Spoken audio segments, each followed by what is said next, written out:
Hello students, कैसे हैं आप लोग। मैं केशव जाखोटे एक बार फिर आप सभी लोगों का स्वागत करता हूं। आज हम लोग इलेक्ट्रोकेमिस्ट्री में 2 लेक्चर्स हम लोग कंप्लीट कर चुके हैं। थर्ड लेक्चर में हम लोग क्या क्या डिस्कस करने वाले हैं एक बार देख लेते हैं। पहले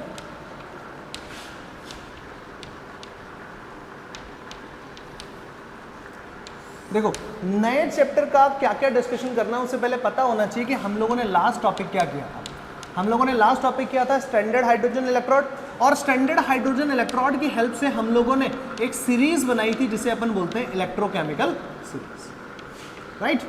ठीक है, और मैंने आप लोगों को कहा था कि हम लोग इस सीरीज के बारे में जानेंगे और इस सीरीज से ही रिलेटेड क्या क्या क्वेश्चंस बन सकते हैं वो हम लोग यहाँ पर डिस्कस करेंगे।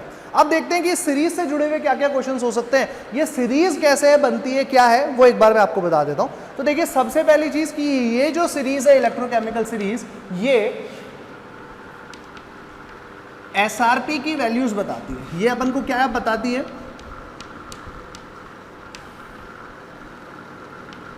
एसआरपी की वैल्यूज बताती है। ये चीज अपन को क्लियर होना चाहिए। एसआरपी की वैल्यू बताने वाली सीरीज को अपन इलेक्ट्रोकेमिकल सीरीज बोलते हैं।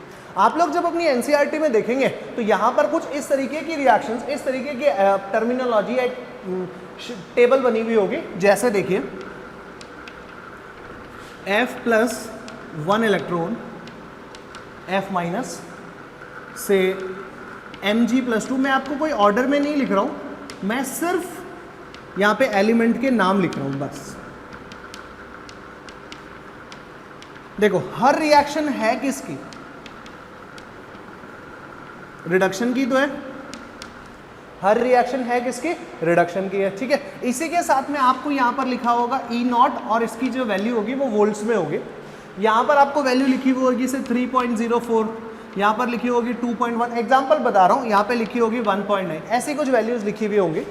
ठीक है, यहां पर कुछ ऐसा होगा H++1 इलेक्ट्रॉन, सॉरी 2 इलेक्ट्रॉन, यहाँ पे 2H+, यहाँ पे हो जाएगा H2, यहाँ पे लिखा हुआ होगा से 0.0। अब अगर आपको यहाँ पे बोला जाए कि K++1 इलेक्ट्रॉन प्रोड्यूसेस K, तो आपको यहाँ पे मिलेगा से माइनस में 1.5 वोल्ट्स। ऐसी कुछ वैल्यूज होंगी आप लोग के इसमें। ये एक टेबल बनी हुई होगी, बहुत सारी, बहुत बड़ी टेबल बनी होगी। तो अपन देखो, अल्टीमेटली ये वैल्यू हमें याद रखने की जरूरत नहीं है। क्यों? अगर इससे कोई क्वेश्चन आया तो ये जो डेटा होगा, ये डेटा जनरली किस में गिवन होता है, एग्जाम में गिवन होता है ना, गिवन इन क्वेश्चन में दिया हुआ ही होता है ये डेटा तो। ठीक है, तो डेटा याद रखने की जरूरत नहीं है। एक बार मैं आप लोगों को थोड़ा टेबल पहले समझा देता हूं, टेबल में है क्या वो मैं आपको बताता हूं। ठीक है, अब देखो, ये तो अपन ने यहाँ पे बनाया, सारी रिएक्शंस है तो रिडक्शन की। रिडक्शन में मेटल और मेटल सोल्यूशन के बीच में एक पोटेंशियल डिफरेंस का सेटअप होता है और इसकी वजह से ही रिडक्शन पोटेंशियल डेवलप होता है। स्टैंडर्ड कंडीशंस में बनाया है, इसलिए अपन लोग इसको क्या बोल रहे हैं, एसआरपी बोल रहे हैं। ये जो वैल्यूज आ रही है ये सब किसकी आ रही है, एसआरपी की वैल्यूज आ रही है, राइट। अब देखो, ये जो टेबल है इसके अंदर में बहुत सारे एलिमेंट्स हैं। ठीक है, मान लो 20 एलिमेंट है। अब 20 एलिमेंट को याद कैसे रखोगे, पहले फ्लोरीन आएगा, फिर मैग्नीशियम आएगा, फिर एल्यूमिनियम आएगा। तो मेरे पास यहाँ पे क्वेश्चन निकल के आया, क्या सीरीज में जैसे मान लो पहले फ्लोरीन आएगा, फिर मैग्नीशियम आएगा, फिर एल्यूमिनियम आएगा, फिर हाइड्रोजन आएगा, क्या ऐसा फिक्स है क्या इसी ऑर्डर में याद रखना? Yes, electrochemical series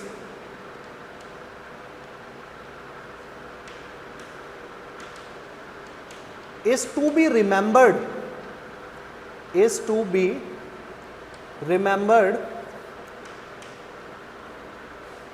in order, in as it is order। जैसा बना हुआ है ना उसको as it is order के अंदर में याद करना चाहिए, उसको याद रखना चाहिए, लगभग तो याद रखना ही चाहिए। as it is में एक दो आप मिसिंग कर सकते हो, एक दो आप भूल गए, कोई बात नहीं, लेकिन लगभग तो आपको याद रखना ही पड़ेगा। तो सबसे पहली बात तो ये कि वो याद रखे कैसे, है ना। तो मैं आपको क्या कर रहा हूं, मैं एक आपको निमोनिक्स सिखा रहा हूं।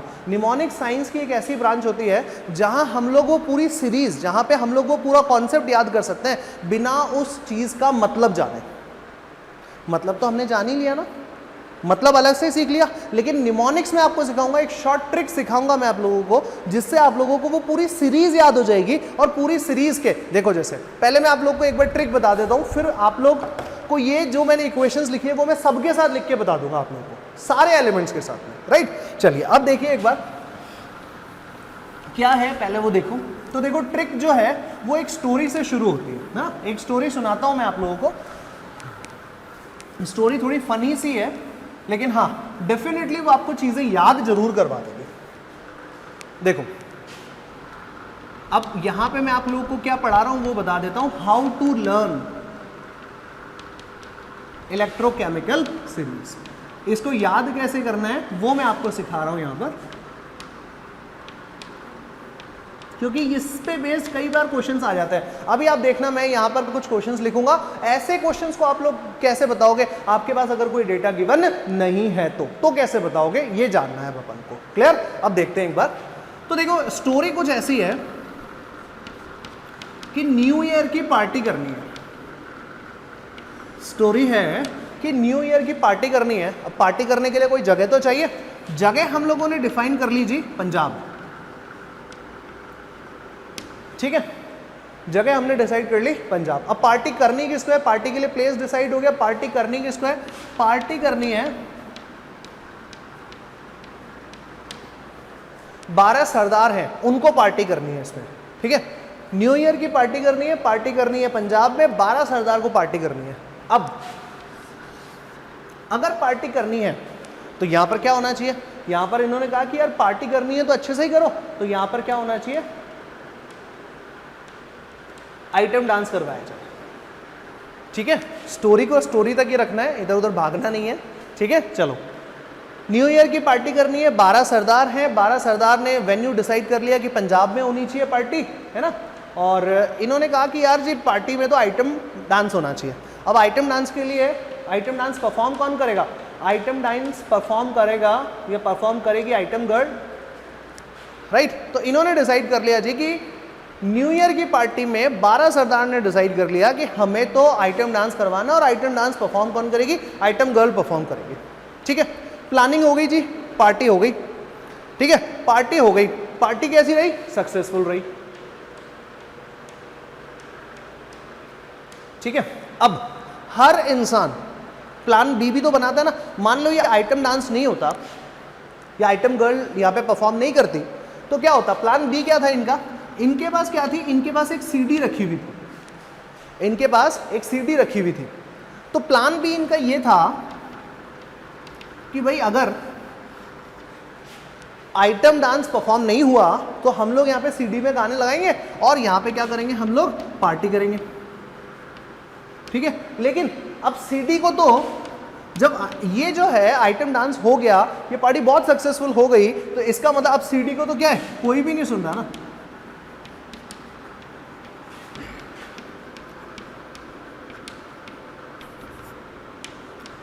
कोई भी नहीं सुनेगा, सिंपल सी बात है। क्यों, सीडी को तो तब सुनते हैं ना जब आइटम डांस परफॉर्म नहीं होता। तो प्लान भी इनका जरूरत ही नहीं पड़ी इनको। ठीक है, लेकिन जब पार्टी वार्टी हो गई, सक्सेसफुल हो गई इनकी पार्टी, तो फिर इन्होंने ऐसा सोचा कि यार अब जो है, जैसे मान लो बिहार है ना, ये पटना, औरंगाबाद, ये यहाँ पर जैसे मान लो न्यू ईयर की पार्टी होती है 31 दिसंबर को, तो 31 दिसंबर को बिहार, पटना और औरंगाबाद के फ्लोर पर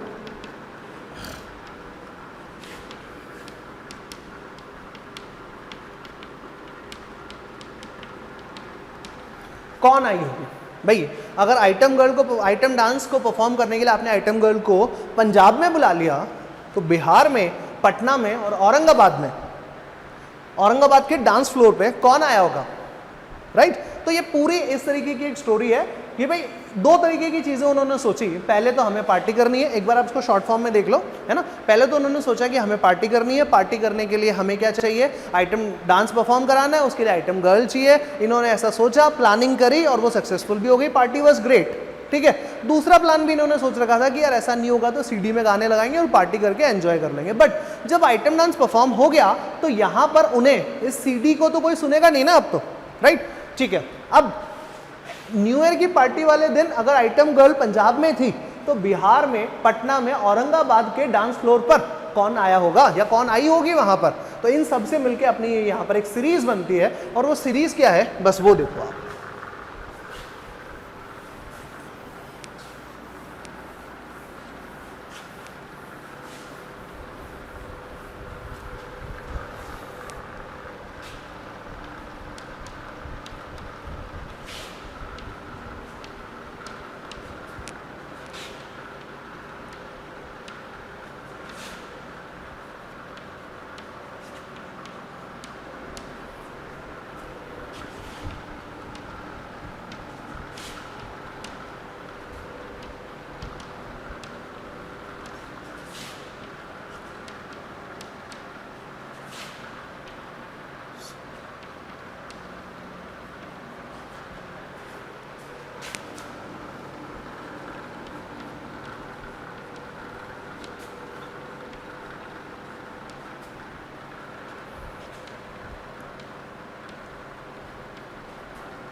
देखिए सीरीज ये है। अब देखते हैं एक बार, पहले मैं इसका जो डिटेल जो आपको समझाया पहले वो देख लेते हैं एक बार। लिखें 12 सरदार कन्या मंगा लो मनोरंजक।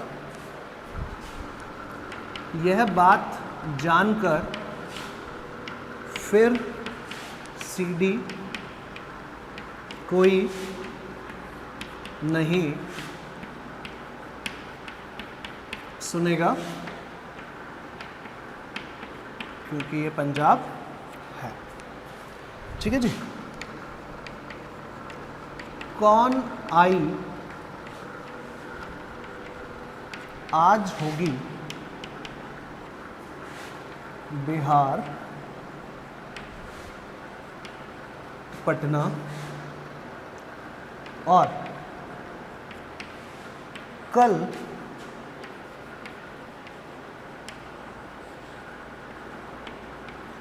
औरंगाबाद के डांस फ्लोर पर।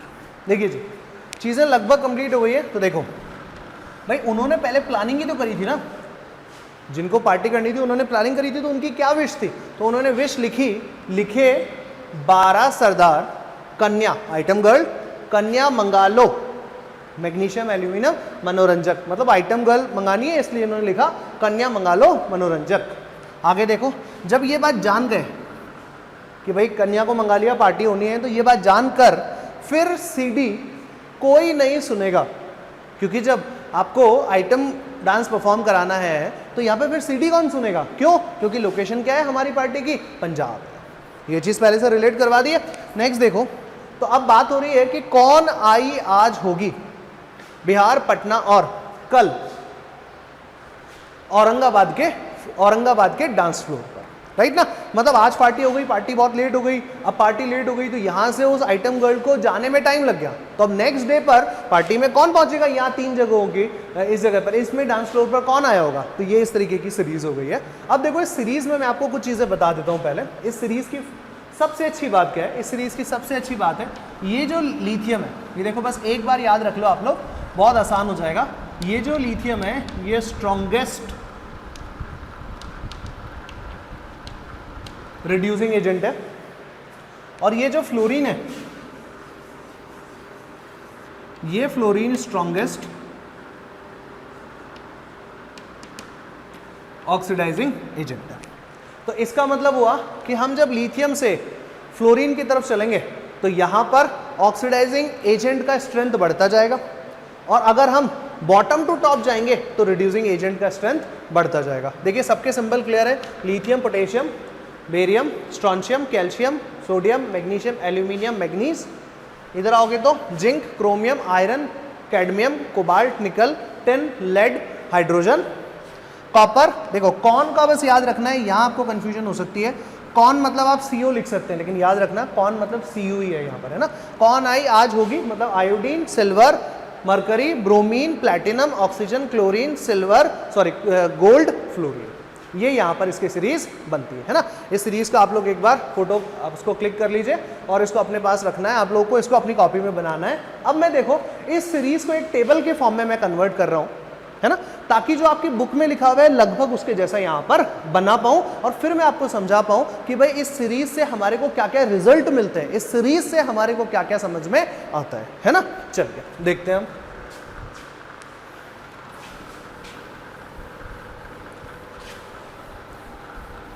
अपन को डेटा तो याद करना ही नहीं है ना, डेटा तो क्वेश्चन में गिवन होगा। ये सारी टेबल, ये सारी मेहनत हो क्यों रही है, मान लो किसी समय पर अपन को कोई डेटा ना दे और अपन से क्वेश्चन पूछ लें, तो हम इस कंडीशन में होने चाहिए कि हमारे को इनके आंसर्स आ जाए। देखिए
देखो, लिखे 12 सरदार कन्या मंगा लो मनोरंजक, जानकर फिर सीडी कोई नहीं सुनेगा क्योंकि पंजाब है, कौन आई आज होगी बिहार पटना और कल औरंगाबाद के डांस फ्लोर पर। यही है ना।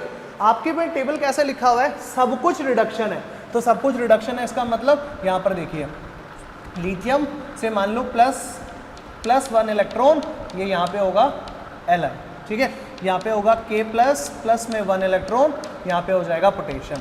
यहाँ पे होगा Ba+2 प्लस में 2 इलेक्ट्रॉन, यहाँ पे हो जाएगा Ba। यहाँ पे हो जाएगा Sr+2 प्लस में 2 इलेक्ट्रॉन, यहाँ पे हो जाएगा स्ट्रॉन्शियम। इधर हो जाएगा कैल्शियम +2 प्लस में 2 इलेक्ट्रॉन, यहाँ पे हो जाएगा calcium. Similarly sodium +1 1 electron gain करेगा। और यहाँ पे आप देखो सारी रिएक्शन, मैं यहाँ पे सब ऐसी रिएक्शंस लिखने वाला हूँ। यहाँ पर सारी की सारी रिएक्शंस है कैसी, सारी की सारी रिएक्शंस हैं जब, ढंग से सुनना, जब इलेक्ट्रॉन गेन किया जा रहा है। यहाँ पे साथ साथ में कुछ ना कुछ वैल्यूज उस टेबल में लिखी हुई होगी, वो वैल्यूज मेरा कंसर्न नहीं है, मुझे सीरीज याद करनी है, राइट। यहाँ पर भी वही होगा Mg+2 प्लस में 2 इलेक्ट्रॉन, यहाँ पे हो जाएगा मैग्नीशियम, राइट। इस तरह से अपन लोग इसको कंप्लीट कर सकते हैं। बताइए बात समझ में आ रहा है या नहीं आ रहा, पहले तो ये बताइए।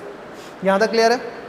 जब यहाँ तक की बात क्लियर है, यहाँ तक आपको समझ में आ गया, तो अब आगे बढ़ते हैं। अब देखो इससे अपना फायदा क्या है, इससे अपन को समझना क्या है। अपन ने यहाँ पर पढ़ा है,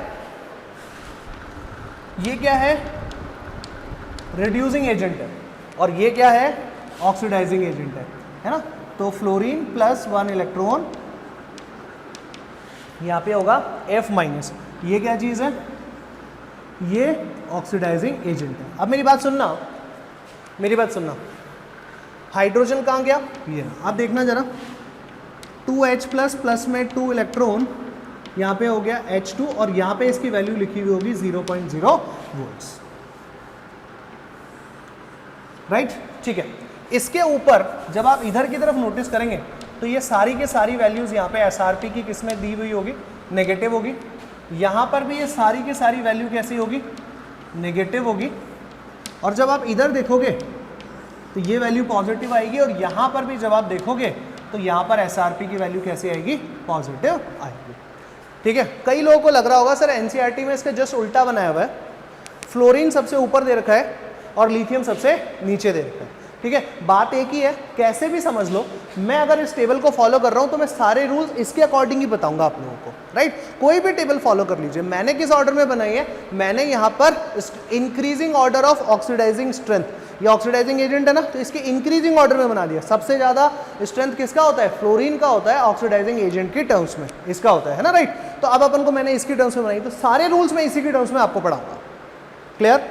अब देखो यहाँ फंडा क्या है, यहाँ फंडा ये है कि टेबल तो हमने बना ली, काम हमारा सारा हो गया, लेकिन इससे क्वेश्चन कैसे पूछे जा सकते हैं, क्या क्या चीज़ निकल के आती है, तो उसके लिए मुझे थोड़ा स्पेस चाहिए, वो मुझे जानना है क्या क्या फंडा है यहाँ पर, है ना। अब आप देखो, ये मैंने लिखा है यहाँ पर रिड्यूसिंग एजेंट है। रिड्यूसिंग एजेंट वो होता है जिसका ऑक्सीडेशन होता है, रिड्यूसिंग एजेंट वो होता है जिसका ऑक्सीडेशन होता है, और ऑक्सीडेशन का मतलब होता है लॉस ऑफ इलेक्ट्रॉन। और अगर आप लोग रियलिटी में देखें तो लॉस ऑफ इलेक्ट्रॉन कहाँ होता है, एनोड पर होता है, पक्का। तो ट्रिक क्या निकल के आई, ट्रिक ये निकल के आई क्या, मैं देखो एक बार इसको हटा रहा हूं यहाँ पे, और आप इसकी ट्रिक ढंग से देखना। ये ट्रिक अगर अपन को समझ में आ गई तो बहुत आसान हो जाएगा। अभी तक मैंने आप लोगों को क्या बोला था, मैंने आप लोगों को लास्ट लेक्चर तक बोला था हम एनोड पे वो वाला मटेरियल रखते हैं जो ज़्यादा रिएक्टिव होता है। अब हमारे को हर मेटल की पहले क्या टेस्टिंग करनी पड़ेगी क्या, नहीं, हर मेटल की टेस्टिंग होके एक इलेक्ट्रोकेमिकल सीरीज बन चुकी है। तो अब देखो एनोड पे कौन सा मटेरियल होगा, एनोड पे कौन सा मटेरियल होगा, एनोड पे वो मटेरियल रखा जाएगा जिसके लिए SRP का जो मान होगा, SRP की जो वैल्यू होगी वो कैसी होनी चाहिए, कम होनी चाहिए, राइट। क्योंकि देखो यहां पर आप लोगों ने नोटिस किया कि ये सारी वैल्यू किसके अंदर में आ रही है, नेगेटिव में आ रही है। हाइड्रोजन के लिए वैल्यू आ रही है 0 में, और हाइड्रोजन के बाद जब इधर फ्लोरीन की तरफ जाते हैं तो हमको लगता है कि ये सारी की सारी वैल्यू पॉजिटिव आ रही है। तो देखो यहाँ पर समझना, स्ट्रॉन्गेस्ट रिड्यूसिंग एजेंट था लिथियम, तो स्ट्रॉन्गेस्ट रिड्यूसिंग एजेंट का मतलब सबसे जल्दी से उसका ऑक्सीडेशन हो जाएगा, जल्दी से ऑक्सीडेशन हो जाएगा, इसका मतलब वो बहुत ज़्यादा रिएक्टिव है। और अगर ऑक्सीडेशन की बात देखें तो लॉस ऑफ इलेक्ट्रॉन ही तो होता है, इसका मतलब लॉस ऑफ इलेक्ट्रॉन मतलब एनोड पे ऑक्सीडेशन होता है। तो एनोड पे कौन सा मटेरियल आना चाहिए जिसके लिए SRP का वैल्यू कम हो, जिसके लिए एसआरपी का वैल्यू कम हो। ये चीज क्लियर है। तो उल्टा दूसरा चीज देखिए, कैथोड। अब मान लीजिए फ्लोरीन है, फ्लोरीन का मतलब क्या है? फ्लोरीन का मतलब है ऑक्सीडाइजिंग एजेंट। ऑक्सीडाइजिंग एजेंट वो होता है, ढंग से समझिएगा, ऑक्सीडाइजिंग एजेंट वो होता है जिसका रिडक्शन होता है। ऑक्सीडाइजिंग एजेंट वो होता है जिसका रिडक्शन होता है, ठीक है। और रिडक्शन होता है इसका मतलब गेन ऑफ इलेक्ट्रॉन। अगर गेन ऑफ इलेक्ट्रॉन होता है तो इसका मतलब ये कहां पे होना चाहिए? कैथोड पर होना चाहिए, राइट। तो याद रखिएगा, कैथोड पे रिडक्शन होता है और रिडक्शन के लिए बेस्ट सूटेबल एजेंट कौन हो सकता है? जो ऑक्सीडाइजिंग एजेंट हो, जिसका नेचर ऑक्सीडाइजिंग एजेंट का जैसा हो, है ना। और उसके लिए ई नॉट का वैल्यू जो होता है वो कैसा होता है? पॉजिटिव होता है। तो नेगेटिव, जीरो और पॉजिटिव, तो डेफिनेटली ये वैल्यू बड़ी हो गई ना पॉजिटिव वाली। तो इसका मतलब क्या हुआ? कैथोड पे कौन सा मेटल का इलेक्ट्रोड आना चाहिए? उस मेटल का इलेक्ट्रोड आना चाहिए जिसके लिए एसआरपी का जो वैल्यू है वो कैसा हो? हायर हो। वैल्यू कैसा हो? हायर हो। सबसे पहली चीज तो यही समझ में आ जानी चाहिए, क्योंकि यहीं से अपने सबसे ज्यादा क्वेश्चन निकलते हैं कि भैया मैं अभी देखो आप लोगों को कुछ क्वेश्चंस करवाऊंगा यहाँ पर, तो उसमें सबसे ज्यादा क्वेश्चन यही पूछा जाता है, कैथोड किसको बोलना है, एनोड किसको मानना है, एनोड इसको मानना तो क्यों माना, क्या हमने सही माना है, क्या हमने गलती तो नहीं करी है। ये सारी चीजें जो है वो इस पर है। तो बस इतना सा चीज अगर आपको ध्यान हो गया तो याद रखिएगा कि ये जो टेबल है, ये टेबल आपकी मैक्सिमम प्रॉब्लम्स जो है वो खत्म कर देती है इस डेटा से, ठीक है। दूसरी चीज देखिए, और भी हमारे को कुछ सेकेंडरी इंफॉर्मेशंस मिलती है इस सीरीज से। वो क्या क्या है वो आप देखो।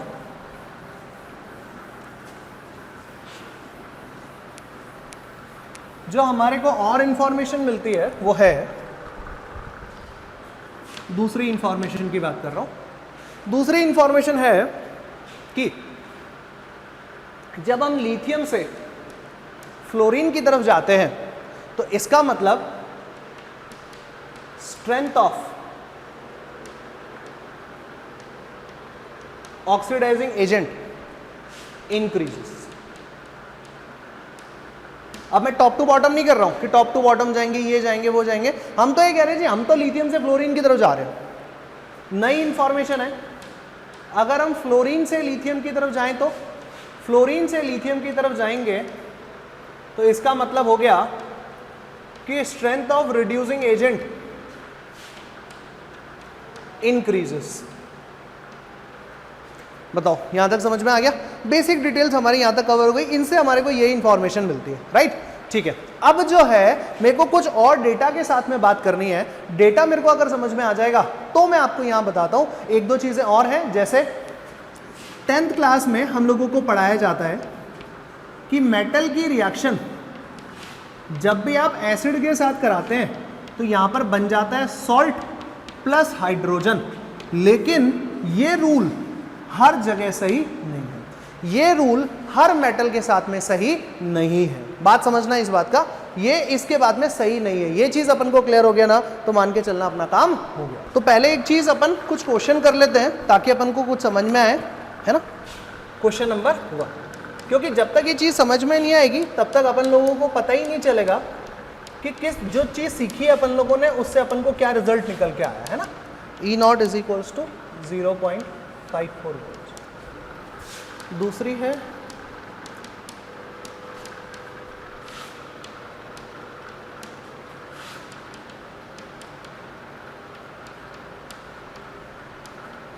देखिए,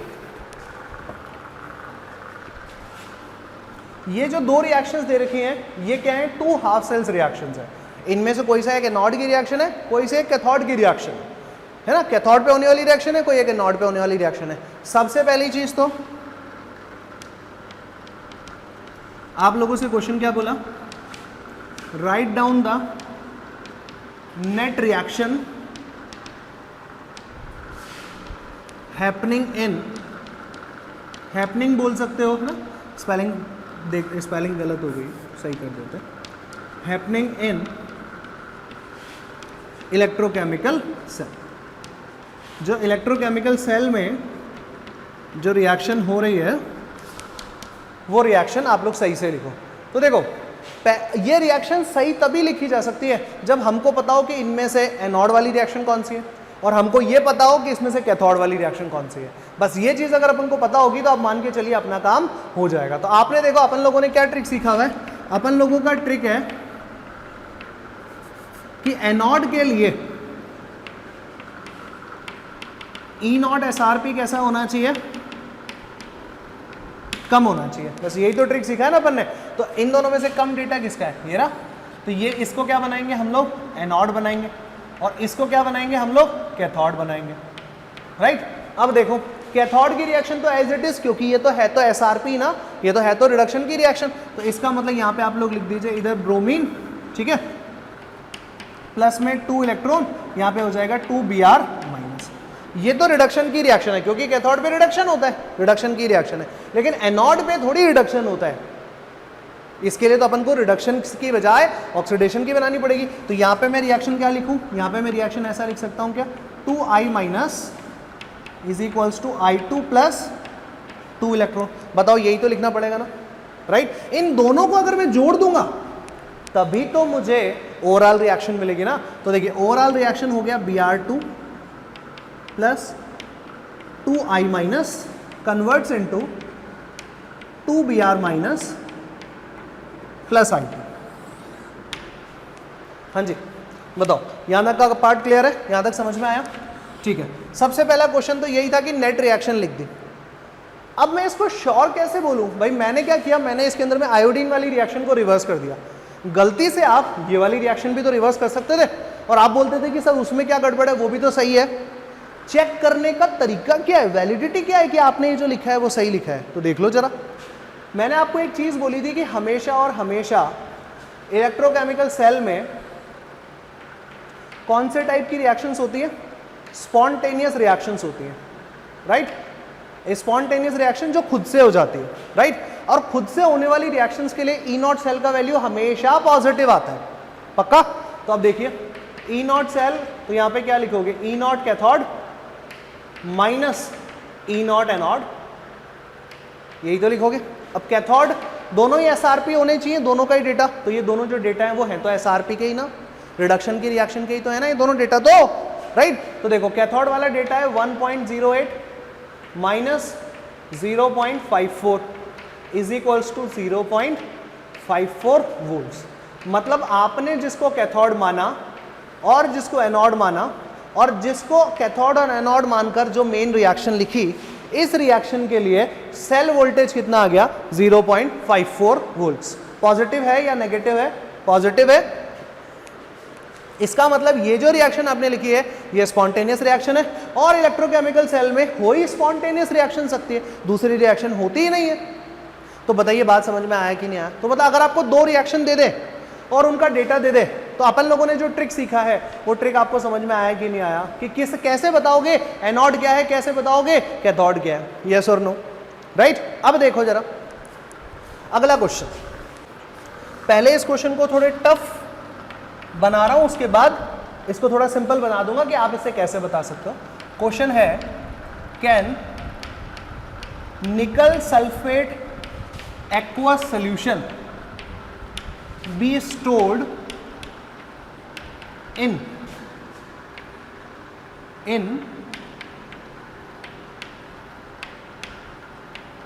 कॉपर वेसल। कॉपर के बर्तन में, कॉपर के बर्तन में हमको क्या रखना है भाई, हमको यहां पर निकल सल्फेट रखना है, निकल सल्फेट का सॉल्यूशन रखना है। तो रखा जा सकता है कि नहीं रखा जा सकता। तो कई लोगों के दिमाग में आता है सर ये कैसा क्वेश्चन है, इसमें कौन सी केमिस्ट्री लग रही है। तो आप जरा देखना यहाँ पर केमिस्ट्री लगेगी कि नहीं लगेगी। पहले तो आप लोगों को ये सभी जानना है ना, ये कॉपर बर्तन है, कॉपर का बर्तन है, सॉलिड फॉर्म। अब देखना जरा, अगर ऐसा फॉर्म है, ऐसी चीज है, तो आप देखो जरा, इसमें रखा जा सकता है। बर्तन में कोई चीज रखी है तो वो रखी रहनी चाहिए ना। इसका मतलब ये हुआ कि बर्तन लीक नहीं होना चाहिए, बर्तन टूटना नहीं चाहिए, बर्तन में और जो सोल्यूशन रखा है उनके बीच में कोई केमिकल रिएक्शन नहीं होनी चाहिए, राइट। तो इसका मतलब ये हुआ कि कॉपर हमेशा, कॉपर सॉलिड के फॉर्म में ही रहे, कॉपर कभी भी इलेक्ट्रॉन डोनेट ना करे। क्योंकि देखो, या तो कॉपर इस फॉर्म में रह सकता है या फिर कॉपर इस फॉर्म में रह सकता है। लेकिन जैसे ही इस फॉर्म में हो गया, इस फॉर्म में हो गया, इसका मतलब वो तो सोल्यूशन में गया ना, इसका मतलब कॉपर के बर्तन में से यहां पे अगर एक कॉपर का पार्टिकल होगा, वो पार्टिकल अगर निकल के सोल्यूशन में आ गया तो यहां से तो बर्तन टूट जाएगा ना, और बर्तन टूट गया सोल्यूशन बाहर, तो फिर इसका मतलब हम इसमें स्टोर तो नहीं कर सकते ना। इसका मतलब कॉपर हमेशा और हमेशा इस फॉर्म में ही रहेगा, इस फॉर्म में कन्वर्जन नहीं हो सकता। मतलब आप ये कह रहे हो कॉपर जो है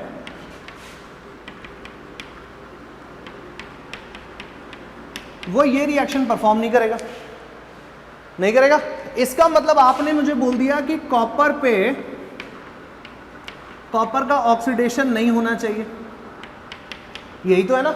इसका मतलब कॉपर का ऑक्सीडेशन नहीं होना चाहिए। कॉपर का ऑक्सीडेशन नहीं होना चाहिए तो इसका मतलब ये एनोड पे ये रिएक्शन नहीं होनी चाहिए। एनोड पे कॉपर कभी भी नहीं हो सकता, तो फिर किस पे हो सकता है? कैथोड पे होगा। तो कॉपर का क्या होना चाहिए? कैथोड होना चाहिए। याद रखना है इस चीज का, कॉपर का कैथोड होना चाहिए। मैं भी ट्रिक भी बताऊंगा आप लोगों को, लेकिन पहले ये समझ लो कि कॉपर का क्या होना चाहिए? कैथोड होना चाहिए। और निकल सल्फेट जो है ये सोल्यूशन में आप लोगों के पास कौन कौन से आयन अवेलेबल है? Na+2 एक्वस और SO4-2 एक्वस। तो ये सोल्यूशन तभी रहेगा जब उसमें ये दोनों आयन रहेंगे। अगर निकल के इस फॉर्म में कन्वर्ट हो गया निकल सॉलिड में, तो फिर ये सोल्यूशन थोड़ी है, राइट। इसका मतलब ये हमेशा और हमेशा Na+2 के फॉर्म में रहना चाहिए। इसको इलेक्ट्रॉन गेन नहीं करना है, मतलब रिडक्शन नहीं होना है। तो फिर क्या होना है? ऑक्सीडेशन। और ऑक्सीडेशन किसका? या ऑक्सीडेशन किस पे होता है? एनोड पे होता है। तो ये चीज अपन को समझ में आई क्या? शॉर्ट ट्रिक क्या है? शॉर्ट ट्रिक सिर्फ इतना सा है कि जिसका भी बर्तन बनाना चाह रहे हो आप, जो भी बर्तन आपको मिला है हमेशा चेक कर लेना, जो भी आपको वेसल मिला है, जो भी आपको यूटेंसिल्स मिले हैं, उसको हमेशा क्या मानना है? उसको हमेशा कैथोड मानना है। उसको हमेशा क्या मानना है? कैथोड। और याद रखना उसके लिए SRP का वैल्यू फिर क्या होना चाहिए? हाई होना चाहिए। SRP क्या होना चाहिए? हाई होना चाहिए। ये चीज याद रखना कि बर्तन जिसका भी माना जा रहा है उसके लिए SRP क्या होना चाहिए? हाई हो रहा है। अब आपको तो कोई डेटा गिवन नहीं है क्या? गिवन नहीं गिवन है ना। तो अब आप मुझे बताओ इसमें हम किसका डेटा माने? तो आप लोगों को कुछ याद आ रहा होगा, अपन लोगों ने सीरीज बनाई थी। तो देखो कुछ ऐसा बोला था क्या? यह जानकर फिर CD कोई नहीं सुनेगा, क्योंकि ये क्या है? पंजाब है। उसके आगे कौन आई आज होगी बिहार, पटना और कल औरंगाबाद के फ्लोर पे। यही है। अब देखो जरा, कॉपर और निकल, यही तो दो मेटल है। आप लोगों ने क्या ट्रिक पढ़ा था? जब आप लिथियम टू फ्लोरीन की तरफ आते हैं, लिथियम टू फ्लोरीन की तरफ आते हैं, तो ऑक्सीडाइजिंग एजेंट का स्ट्रेंथ बढ़ता है। पढ़ा था क्या? एजेंट का स्ट्रेंथ बढ़ता है ना। तो इसका मतलब अगर मैं इन दोनों के SRP की बात करूं तो बस ऐसा ही याद रख लो कि भैया जो E0 SRP है, E0 SRP की जो वैल्यू है वो क्या होती है? Increases from lithium to fluorine.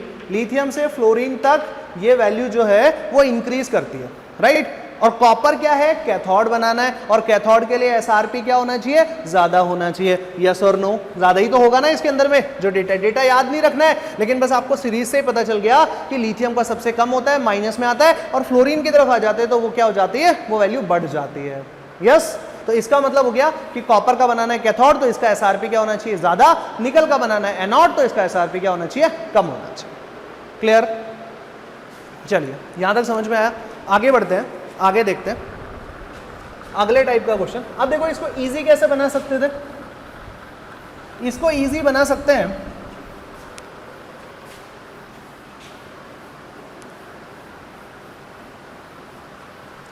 कुछ इस तरह से। जैसे मान लो क्वेश्चन नंबर 3, एक्सप्लेन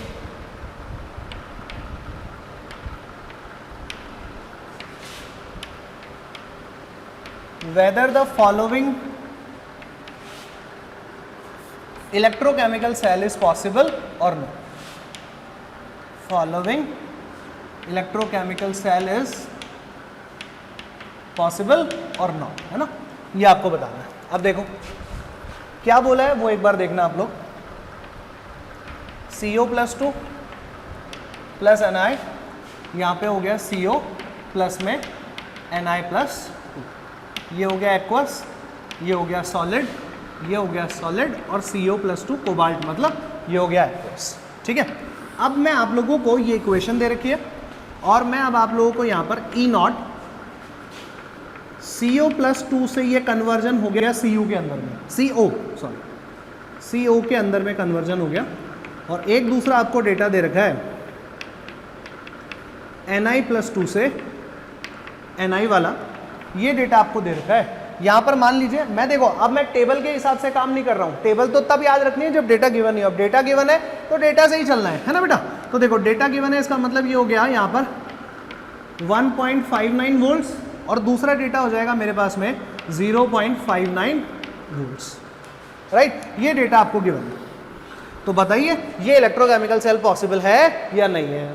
तो भैया सिंपल सी बात है, आप तो ये देखो ये क्या हो रहा है, कोबाल्ट +2 स्टेट में था, बट ड्यूरिंग द रिएक्शन ये 0 स्टेट में कन्वर्ट हो गया। इसका मतलब इसने इलेक्ट्रॉन गेन कर लिए, इसने इलेक्ट्रॉन गेन कर लिए, इसका मतलब ये हो गया रिडक्शन, और रिडक्शन कैथोड पे होता है, और कैथोड के लिए SRP का जो वैल्यू होता है वो क्या होता है, ज़्यादा होता है, यही तो अपन जानते हैं। तो भैया CO+2 के लिए SRP का वैल्यू ज़्यादा होना चाहिए, बस ये चेक करो है कि नहीं है। पहले तो CO+2 से CO, तो पहले तो ये भी कंफर्म करना आना चाहिए कि ये आपको क्या गिवन है, ये आपको E0 SRP गिवन है ना, E0 SRP गिवन है 1.59 वोल्ट्स। इन दोनों में से ज़्यादा कौन है, यही है। ये भी चेक करो ये किसका डेटा है, ये भी अपन को किसका डेटा दे रखा है, E0 SRP दे रखा है। क्लियर, तो ये डेटा ज़्यादा है, डन, कंफर्म हो गया। दूसरा डेटा देख लो, ये क्या हुआ है, ये यहाँ पे हुआ है ऑक्सीडेशन। ऑक्सीडेशन हमेशा एनोड पे होता है, और एनोड पे SRP का जो वैल्यू होता है वो कम होता है, यही तो अपन ने पढ़ा है, यस और नो। तो इसका डेटा तो कम ही है, इसका मतलब ये पॉसिबल है। बोले गिव प्रूफ, प्रूफ दे दो आप तो हमारे को कि भाई इसका कैसे आप लोग श्योर होकर बोल सकते हो। तो हम सब जानते हैं कि अगर कोई इलेक्ट्रोकेमिकल सेल पॉसिबल हो गया तो इसका मतलब वहां पे कौन सी रिएक्शन हो रही होगी, स्पॉन्टेनियस रिएक्शन हो रही होगी, कोई स्वतः प्रक्रम हो रहा होगा। और स्वतः प्रक्रम के लिए E0 सेल का वैल्यू कैसा आ जाना चाहिए, E0 सेल का वैल्यू पॉजिटिव आ जाना चाहिए। तो आप तो बस E0 cell is equals to what, E0 cathode minus में E0 एनोड रखते हो, राइट। और दोनों ही ये डेटा किसके होते हैं, ये डेटा दोनों ही SRP के होते हैं। आपके पास में डेटा गिवन है 1.59 वोल्ट्स माइनस में 0.59 volts, ultimate answer is 1.00 volts. ये हो गया आपका E0 सेल। बोलो जी, समझ में आ रहा है, क्लियर है। तो इस तरह से आप लोगों से क्वेश्चन पूछे जा सकते हैं। एक 2 मिनट का टॉपिक और करते हैं, फिर उसके बाद इसको खत्म करते हैं, राइट। ज्यादातर केसेस में इक्वेशन ऐसी लिखी हुई मिलेगी, लेकिन एक और तरीके से हम लोग इलेक्ट्रोकेमिकल सेल को रिप्रेजेंट कर सकते हैं।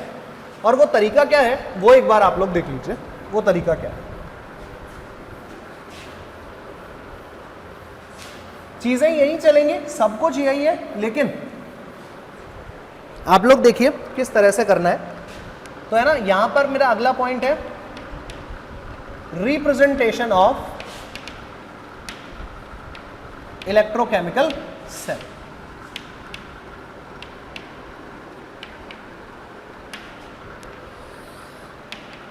बड़ा ही सिंपल सी बात है, मैं यहां पर कौन सा सिस्टम लेने वाला हूं, जिंक कॉपर वाला सिस्टम लेने वाला हूं। हम सब जानते हैं जिंक कॉपर के अंदर में क्या हुआ होगा, zinc solid plus Cu+2 aqueous produces Zn+2 aqueous plus Cu solid, right. ठीक है, जो नया रिप्रेजेंटेशन है वो कैसे होता है, 2 वर्टिकल लाइन ड्रॉ की जाती है। ये जो 2 वर्टिकल लाइन है ये सॉल्ट ब्रिज को रिप्रेजेंट करती है। ये किसको रिप्रेजेंट करती है, सॉल्ट ब्रिज को रिप्रेजेंट करती है। अब आप ही मुझे बताओ सॉल्ट ब्रिज के राइट में क्या होता था, सॉल्ट ब्रिज के राइट में कैथोडिक सेल होता था, है ना, कैथोडिक हाफ सेल होता था क्या, और इधर क्या होता था, इधर एनोडिक हाफ सेल होता था, राइट। एनोड पे क्या होता है, ऑक्सीडेशन होता है, और एनोड पे कौन सा होता है इनमें से बाय द वे, तो एनोड पे यहां पर था Zn सॉलिड जो कि कन्वर्ट हो गया Zn+2 एक्वस में। यहां पर इसकी कंसेंट्रेशन कितनी है 1 कैपिटल एम है, ठीक है। कंसेंट्रेशन चेंज भी हो सकती है, अलग अलग भी दी हुई होती है क्वेश्चन में, यहां पे 1 कैपिटल एम है। तो देखो Zn से Zn+2 कन्वर्ट हो गया तो इसका मतलब ऑक्सीडेशन हुआ, और ऑक्सीडेशन ही तो एनोड पे होता है ना बेटा जी। यहां पर देखिए आप लोग Cu+2 एक्वस, इसकी कंसेंट्रेशन भी 1 कैपिटल एम है जो कि कन्वर्ट हो गया है Cu सॉलिड के अंदर, राइट। तो ये जो रिप्रेजेंटेशन है this is the new representation. तो ऐसे कंफ्यूज नहीं होना है कि ये दो बड़ी लाइन किसको रिप्रेजेंट करती है, ये दो बड़ी लाइन सॉल्ट ब्रिज को रिप्रेजेंट करती है, लेफ्ट वाला पार्ट एनोडिक हाफ को रिप्रेजेंट करता है और राइट वाला पार्ट कैथोडिक हाफ को रिप्रेजेंट करता है। सिंगल लाइन के लेफ्ट में रिएक्टेंट होता है, सिंगल लाइन के राइट में प्रोडक्ट होता है। सिंगल लाइन के लेफ्ट में रिएक्टेंट होता है, सिंगल लाइन के राइट में प्रोडक्ट होता है। चेक कर लो जरा, ये प्रोडक्ट है, प्रोडक्ट ही तो है ये दोनों, राइट। समझ में आया? तो इस तरह से भी रिप्रेजेंटेशन किया जा सकता है, ठीक है। अब मैं आप लोगों को एक आर्टिफिशियल, एक इमेजिनरी डेटा दे रहा हूं इसी इक्वेशन के लिए, मुझे सॉल्व करके बताना इसके लिए ई नॉट सेल का वैल्यू क्या है ना। तो देखिए मैंने कहा ई नॉट Zn से Zn+2 0.50 वोल्ट्स और ई नॉट Cu+2 से Cu is equals to 1.00 volts. ये आपको क्वेश्चन में डेटा गिवन है। अब मैंने आपको पूछ लिया कि इस इक्वेशन के लिए, इक्वेशन आपके सामने लिखी हुई है, इस इक्वेशन के लिए आप मुझे ई नॉट सेल का वैल्यू बता दीजिए, राइट। आप सब जानते हो कि ई नॉट सेल का मतलब होता है ई नॉट कैथोड और ई नॉट एनोड। अब आपको तो मालूम ही है कि ये क्या चीज है, ये है यहां पर कैथोड क्योंकि कॉपर कैथोडिक सेल की तरफ है ना, और ये जो जिंक है ये है हमारा एनोड, राइट, ठीक है। तो ये वैल्यू किसकी हो गई, कैथोड की हो गई, ये वैल्यू किसकी हो गई, एनोड की हो गई। लेकिन इस फॉर्मूला में ये दोनों वैल्यू किस फॉर्म में होनी चाहिए, एसआरपी के फॉर्म में होनी चाहिए। जरा चेक करना, Cu+2 से Cu बना मतलब रिडक्शन हुआ तो एसआरपी है। ये Zn से Zn+2 बन गया मतलब ये तो ऑक्सीडेशन हो गया। तो ये किसका वैल्यू दे रखा है, ये आपके पास में एसओपी का वैल्यू दे रखा है। आपको एसओपी चाहिए कि एसआरपी, तो एसआरपी कैसे निकालोगे, एसआरपी निकालना है तो बस साइन चेंज कर दीजिए, दैट्स ऑल। तो जो भी एसओपी की वैल्यू दे रखी है उसका साइन चेंज कर दीजिए, दैट इज -0.50 वोल्ट इसका डेटा आ जाएगा। आया कि नहीं आया समझ में, राइट। तो देखिए यहां पर क्या रखेंगे, कैथोड की वैल्यू तो वो की वही रखेंगे, बाहर आ गया माइनस का साइन, लेकिन एनोड की वैल्यू एसओपी के फॉर्म में दे रखी है, एसओपी नहीं चाहिए, क्या चाहिए, एसआरपी चाहिए। तो माइनस साइन मतलब इसका साइन चेंज कर दो, तो ये डेटा है प्लस में 0.50, यहां पे हो जाएगा माइनस में 0.50। बताओ माइनस माइनस हो गया प्लस, ये हो जाएगा 1.00 प्लस में 0.50 is equals to 1.50 volts E not. आया समझ में, राइट। तो अपन लोगों ने इलेक्ट्रोकेमिकल सीरीज से काफी अपन लोगों ने इंपॉर्टेंट रिजल्ट्स बाहर निकाल लिए एंड आई होप आप लोगों को ये सब चीजें समझ में आई होगी। This completes discussion for this lecture, that's all for this lecture, thank you very much.